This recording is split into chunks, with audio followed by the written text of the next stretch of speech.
สวัสดีค่ะนี่คือรายการ Researcher The Series นี่คือยงหยีและใน EP นี้เราจะพาทุกคนมาพบกับน้องกล้าค่ะสวัสดีครับฮัลโหล ฮัลโหล วันนี้เราอยู่กันที่ Stratford แรดฟอร์ด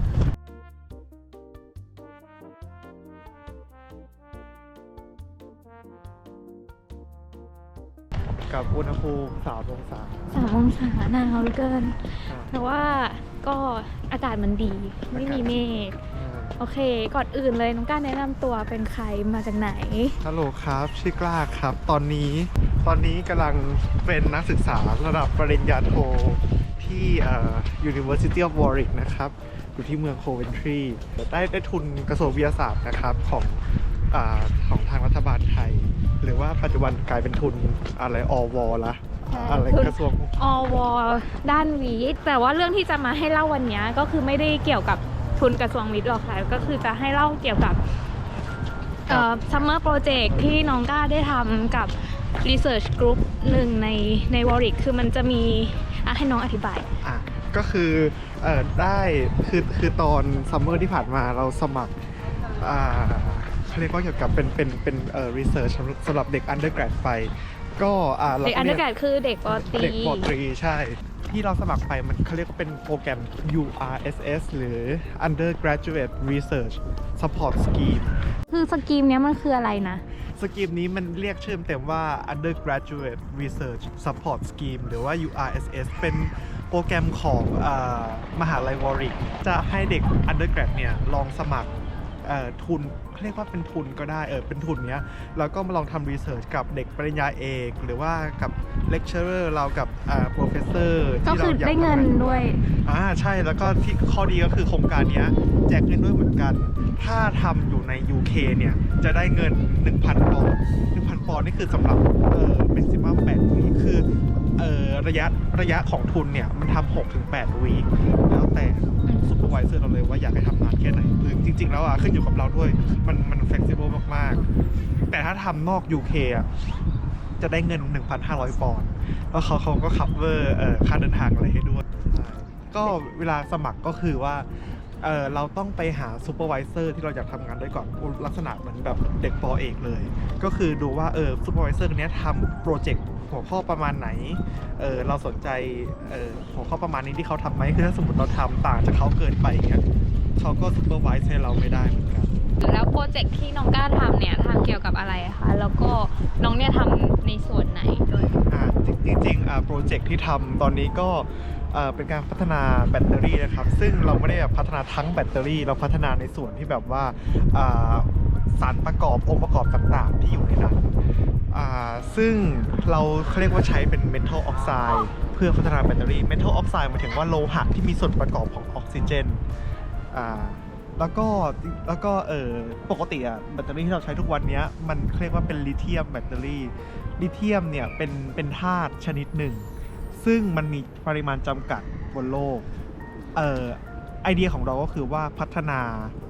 โซเดียมแบตเตอรี่โซเดียมเนี่ยก็เป็นธาตุชนิดหนึ่งเหมือนกันในถ้าดูตารางธาตุก็คือเป็นแบบหมู่หนึ่งเหมือนกันซึ่งจะมีเขาเรียกว่าขนาดอะตอมที่ใกล้เคียงกันพอสมควร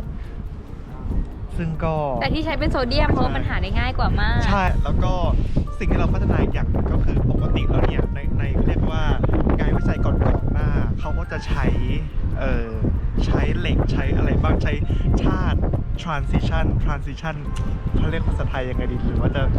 ธาตุ transition ใช่ก็คือเป็นโลหะหนักประเภทหนึ่งใช่เขาจะใช้แบบใช้เหล็กบ้างใช้แวเนเดียมบ้างใช้โมลิบดีนัมแต่ของเราใช้เป็นNB หรือว่าไนโอเบียมแทนซึ่งจริงๆไอเดียในการหา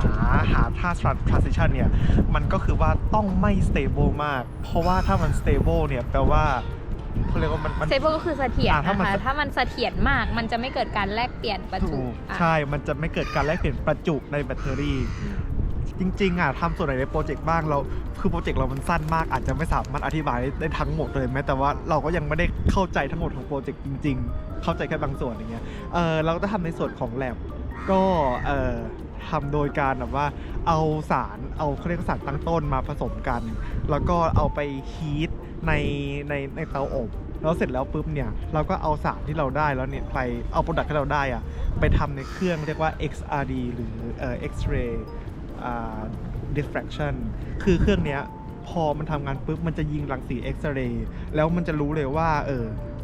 สารตัวนี้ที่เราทำมันมีส่วนประกอบอะไรบ้างออกมาเป็นแพทเทิร์นออกมาเป็นกราฟเลยแล้วเราก็สามารถหาเป็นสูตรโมเลกุลได้ซึ่งพวกนี้ก็เอาไปหาต่อในแบบว่าดูแบบว่าต้องใช้สารประมาณเท่านี้นะถึงจะได้ efficiency ที่โอเคสามารถนำไปพัฒนาต่อได้หรือสารตรงนี้รู้สึกว่ามันไม่เวิร์กแล้วก็ใช้ไม่ได้อะไร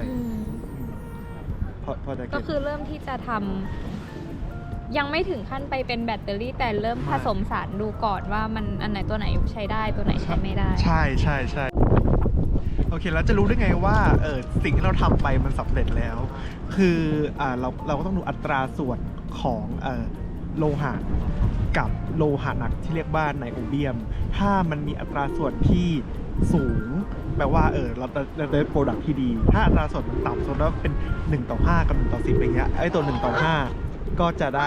จะโอเคละแต่ถ้า1:10นี่มันน้อยไปหน่อย1นี่คือของเมทัลของโลหะไนโอเบียมคือ5ใช่ไนโอเบียมคือ5ก็คือถ้าหากว่าใช้ไนโอเบียมเยอะเกินไปต่อ1โลหะก็ไม่ได้ใช่เราเท่าไหร่ถึงได้นะเท่าไหร่จริงๆมันไม่มีตายตัวเพราะว่าเราไม่รู้คำตอบอะไรเลยสิ่งที่เขาให้ทำคืออาจารย์ก็ไม่รู้ไม่เคยมีเปเปอร์ไหนพับลิชลองทำไปก่อนมันคือการลองผิดลองถูกอะไรที่เขาไม่เคยทำเขาบอกว่าเขาเอามาลงที่เราหมดลองทำดูอะไรอย่างเงี้ยมันไม่เสียหายไงก็นับว่าเป็นประสบการณ์ที่ดีเป็นประสบการณ์ที่ดีใช่ก็เขาให้ทำอะไรก็ทำอย่างงี้ใช่ก็ผลที่เราได้อย่างเงี้ยก็อัตราส่วน1:5เมทัลที่เราใช้ก็คือเป็นโซเดียมแล้วก็ไนโอเบียม1:5โอเคอันนี้คือตัวที่ดีที่สุดสำหรับเราเลยฟังก์ชันสำหรับเราใช่แต่ว่าเราก็ไม่รู้ไหมว่ามันจะไปฟังก์ชันนอลจริงหรือเปล่าเพราะอันนี้ก็ไม่ใช่หน้าที่เราละจะเป็นเขาเรียกปกติเนี่ยกลุ่มเราจะไปโคกับอีกดีพาร์ตเมนต์นึงเรียกว่า WMG หรือ Warwick Manufacturing Group ใช่เขาก็จะเป็นเหมือนในส่วนที่เป็น engineering ในการแบบพัฒนาแบตเตอรี่แบบส่วนที่แบบเอาไป utilize ได้จริงๆในอุตสาหกรรมต่อไปใช่ของ WMG ใช่ส่วนของเราก็คือดูตรงอัตราส่วนตรงเนี้ยว่าถ้ายิ่งอัตราส่วนมันสูงนะอะไรเงี้ยมันก็ยิ่งดีโอเคนี่เรื่องโปรเจกต์ก็จบไปแล้วตอนนี้เรียนปี4ใช่ที่วอลลีเป็นไงบ้างก็โอเคดีคือต้องบอกก่อนเลยว่าปกติปตรีของอังกฤษเนี่ยมัน3 ปีเนาะแต่ว่าทีเนี้ยมันก็มีออปชันหนึ่งเหมือนกันเรียกว่าเป็น integrated master คือเรียนตรีควบโทเพราะฉะนั้นใบปริญญาที่เราได้ตอนสุดท้ายมันจะเป็นแค่ใบเดียวก็คือได้เป็นมาสเตอร์เลยจะไม่มีบาชเลอร์เวลาคนถามว่าเรียนปีไหนแล้วก็ต้องบอกว่าเรียนเทคนิคลี่มันคือปอโทแต่ว่าถ้าสมมติในทางแบบว่าปฏิบัติจริงๆหรือแบบในทางใช่มันคือปี4ของคอร์สนี้ใช่เพราะก็จะไม่ได้วุฒิปริญญาตรีเลยใช่ไม่ได้วุฒิปริญญาโทอย่างเดียวใช่ก็นั่นแหละแล้วก็ขอใบปริญญาตรีไม่ได้เหมือนกันไม่มีให้ใช่ปอโทแต่ต้องจบปี4ด้วยใช่วอลลิกเป็นยังไงบ้างในเชิงมหาลัยในเชิงเมืองที่อยู่ด้วยอะไรอย่างเงี้ย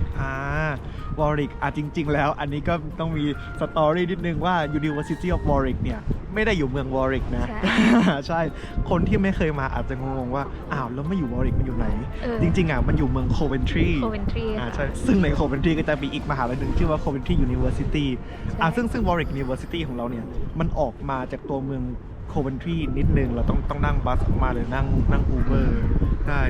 ก็มหาลัยจะเป็นแคมปัสเห็นคนเขาบอกว่าดูเป็นเหมือนกับมหาลัยฝั่งอเมริกา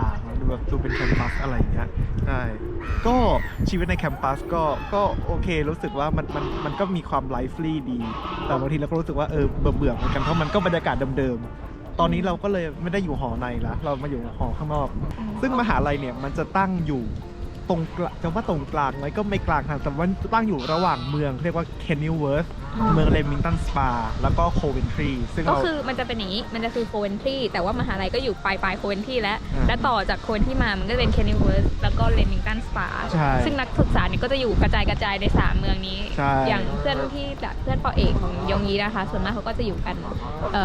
ปลายโคเวนทรีหรือไม่ก็เคนิสวูดบ้างเพราะว่ามันใกล้มหาลัยแล้วเราต้องไปแลบทุกวันอะไรเงี้ย ก็เลมิงตันก็มีบ้าง แต่ว่าน้อย อ๋อของเด็กๆปอตีนี้เลมิงตันอยู่เยอะเลยใช่ คือจริงๆเลมิงตันเป็นเมืองที่ดี แต่ว่าจริงๆแล้วมันไกล ไกลมหาลัยนิดนึงใช่ ดังนั้นมันต้องเรียกถ้าคนที่เขาไปแหละทุกวันปกติเขาก็ไม่ค่อยอยู่เลมิงตัน แต่วันนี้อยู่คนที่ชอบเมือง ชอบใช่นั่นแหละเมืองมันสวยใช่ แล้วก็ดูปลอดภัย ใช่มีอะไรกัน โอเคก็ประมาณนี้ ใช่ก็ แล้วก็มีอะไรอยากจะฝาก ก็ที่อยากจะฝากก็คือจริงๆถ้าสมมติว่าลองถามมหาลัยตัวเองก่อนละกันว่ามันมีโปรแกรมอะไรแบบนี้ไหมเพราะว่าคือส่วนของวอริกเนี่ยมันค่อนข้างแบบว่าเรียกว่าอะไรเปิดเผยชัดเจนนะเขาก็บอกว่ามันมีโครงการนี้นะเขาก็พุชให้เด็ก undergrad เนี่ยไปลองสมัครกันเพราะมันดีเขาก็มีเงินให้คือใครไม่อยากได้เงินก็ไม่เป็นไรเพราะว่าสิ่งนี้มันไม่ใช่เรียกว่า scholarship มันคือ bursary มันเขาเรียกว่าเป็นเหมือนเงินทุน support ในการอยู่การกินมากกว่าเพราะว่าค่าใช้จ่ายในการทำแลบอย่างเงี้ยมันเป็นหน้าที่ของมหาลัยแล้วก็หน้าที่ของคณะหรือแลบกรุ๊ปเราที่ต้องจ่ายอยู่แล้วได้รู้สึกว่าคุ้นชินกับการทำแลบมากขึ้นโดยเฉพาะอย่างถ้าเรามีเป้าหมายที่จะต้องไปเป็นนักวิจัยอยู่แล้วอะไรเงี้ยหรือว่าจะต้องเรียนปอเอกอยู่แล้วเพราะว่าเราติดทุนนะเนาะเราเรียนปอเอกอยู่แล้วอย่างเงี้ยมันก็แบบมันจะทำให้เราแบบเข้าใจมากขึ้นว่าแบบกระบวนการในแลบเนี่ยมันยังไงคือตอนแรกเราก็นึกภาพไม่ออกเหมือนกันเพราะว่าปอตรีเนี่ยมันเรียนแบบว่าเรียนแต่ตัวเขาเรียกว่า theory เป็น lecture อะไรเงี้ยมันมองไม่ออกแบบอะไรคือ XRD อะไรคือเนี่ยคือแบบเราเห็น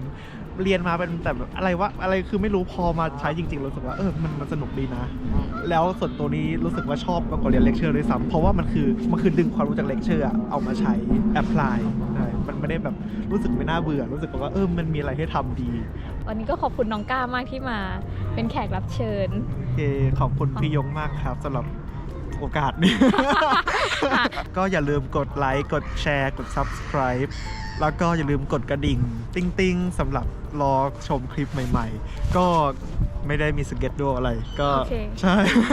ตามมาเมื่อไหร่ก็มาวันนั้นเพราะฉะนั้นกดกระดิ่งไว้ถ้าใครเป็นแฟนคลับช่องโสพี่เดย์ก็จะรู้เราไม่เราก็จะมาเมื่อเราอยากจะมาโอเคขอบคุณมากค่ะโอเคบ๊ายบาย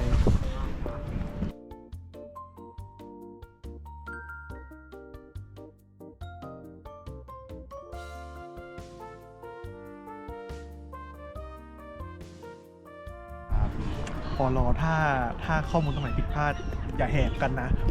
และในตอนนี้เราก็จะพาทุกท่านมาพับกบพบกับ